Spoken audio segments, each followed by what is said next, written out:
Okay, so this is why I feel like it had to do with the mechanics when they came and, did the work on the vehicle. Because like I said, I never had any issues with any notifications or anything ever popping up on here until I had work done on this. And I went to them because this kept freezing up.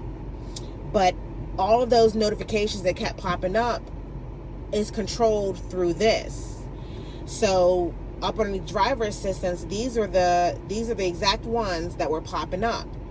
All of these different sensors were popping up on there. And I would assume that if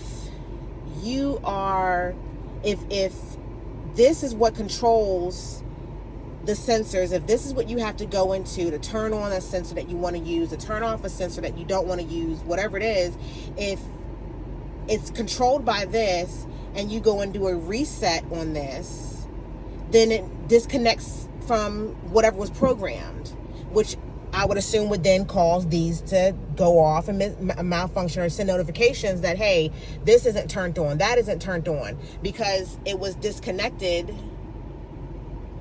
when this was reset or reprogrammed. But they wanted to claim they had nothing to do with that.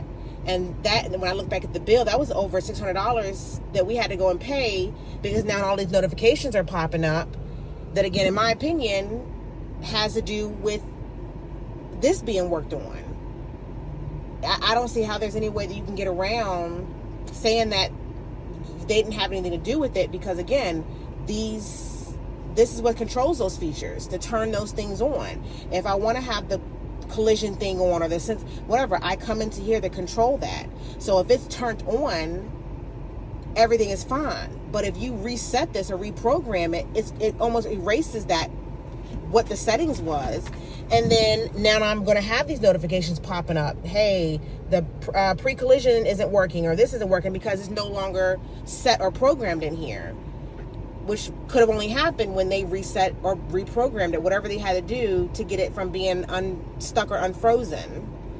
But again, they wanted to say it wasn't them and charge us over $600 to fix those sensors or whatever that kept going off.